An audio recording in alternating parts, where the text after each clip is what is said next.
Hey, Speckers, here. Another video. This video, it is another Dragons video. Oh boy. This one, I'm doing Earthbenders. Well, Earthbending anyways. And then giving them Kagunes and then turning them into dragons. Hope y'all enjoy. Okay. This first one we're looking at today, these are all classified as Terra dragons. This first one is the Terrakaku shell dragon, also known as Terra shell. This dragon is an earthbender dragon with the weird Kagunes shell from the Kagunes dragon. It's another one of those cross species. All these next ones are going to be the cross species of the Bender dragons and the Kagunes dragons. Like I previously stated, these things are insanely tough to beat. Just put it that way. They're even stronger on the defensive part because the shell is actually two-layered. One with pretty solid earth, rocks covering it, all that. But then there's the tail that is pretty good at offensive. It's armored, yes, but the main part of it is that the rocks are on it, and the ones at the tips of the tails are always razor sharp. These have been seen to be able to cut through the thickest of trees in one foul swoop. We have measured some of these trees, and they are about 100 feet in diameter. That's a lot. That is very, very thick. Most of these dragons constantly test themselves to see how brave they are. And the thing is, most of these dragons are either blind or very, very hard of seeing. So they use the earth below them to sense the movement. They feel off the vibrations. The ones that are fully blind are incredibly capable fighters. But then again, the ones that are semi-blind are still very capable fighters, but in fights, the blind ones always win. And like the name suggests, they always end up eating other dragons. It's an ugly sight to see, but trust me when I say it. These things are very tough to beat. Their wings are not armored though, and most of their body isn't, so you can easily take that out.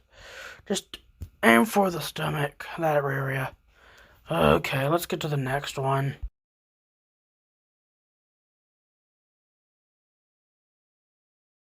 These next dragons are a wyvern-like one. They are mostly mistaken for drakes before their wings spread out of their backs. By that I mean their forearms are very long and muscular compared to the ones that are right after the shoulder. These ones are still very muscular, but very short. The wings that spread out of their back skip that part and head straight for the forearm, and then they grow from there, going all the way up to where before the claws. It then earthbends the rocks on both sides of the wings, and then when it takes off, they use the earthbending to keep themselves flying. Also for takeoff.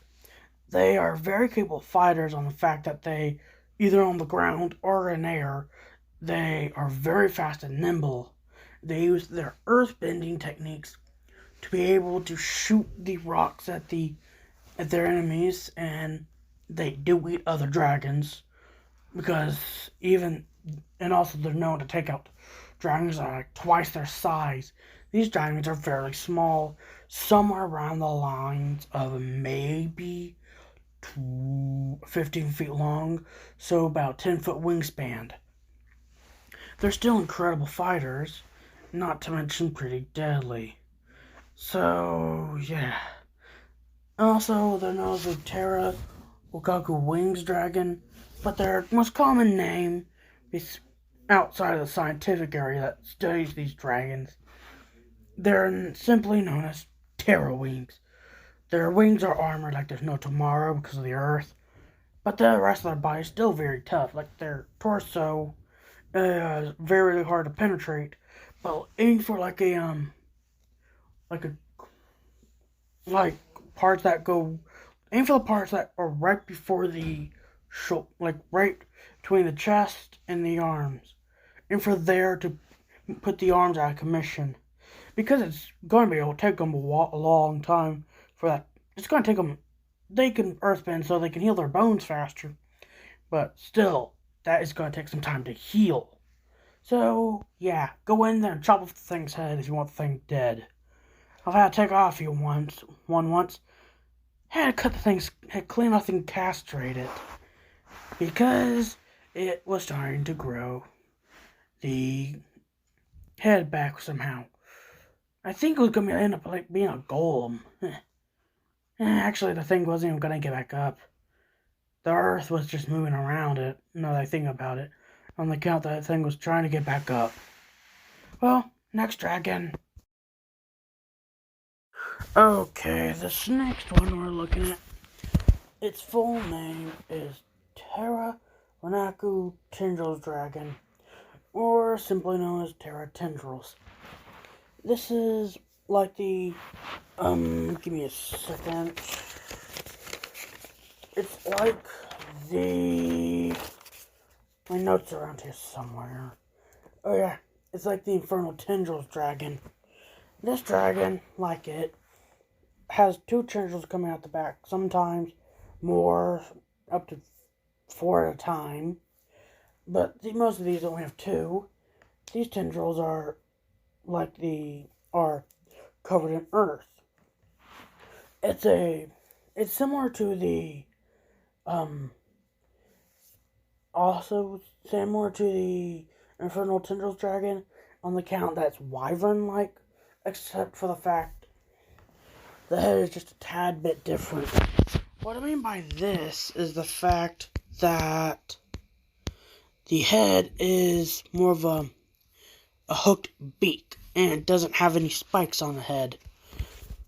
Other than that, it's practically the same thing, just brown.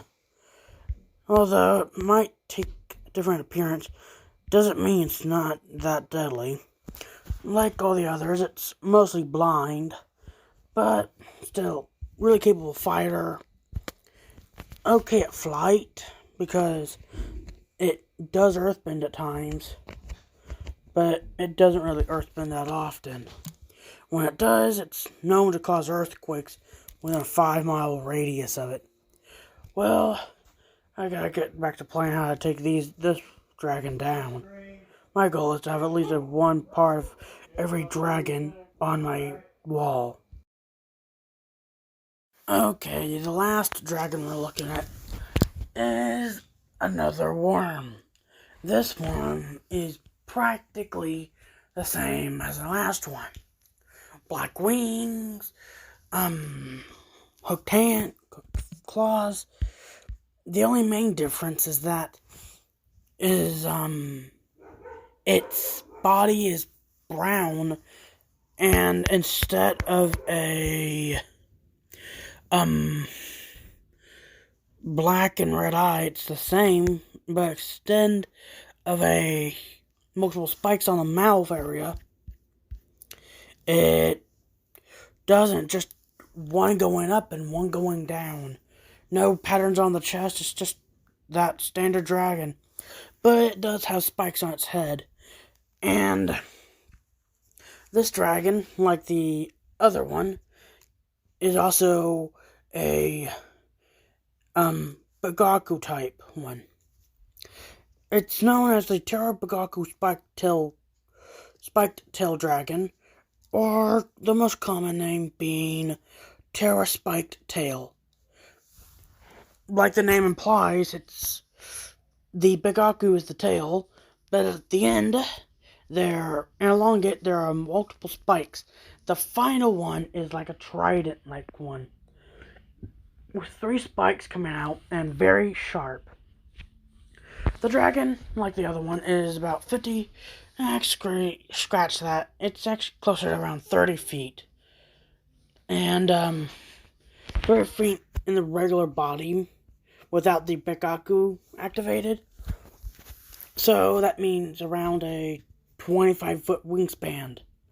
The rest, for about 2 feet on the bottom part, that's where the tail comes out. The rest, the 3 feet will come up on to the neck and the head. The head's relatively big and pretty menacing, but the tail adds the same length of the body, 30 feet. So the thing's in total is about 30 feet in length. It's about 60 feet in length.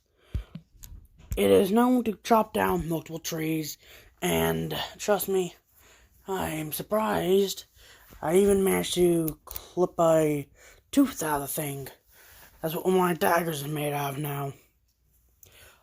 Also, got the thing's eye, and part of its skin. And it makes a nice stuffed trophy on my chest, on my wall. Thing's ugly, but man, is it freaking cool. Also, another thing about this dragon, it has, like all the others, it's known to earthbend. So, there's that.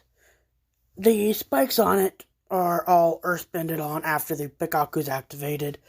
So, yeah, that's all the dragons for today. Well, I hope you all enjoyed today's video. Subscribe to Adrian Sparks Army or Demostic Alliance. Goodbye, and peace out.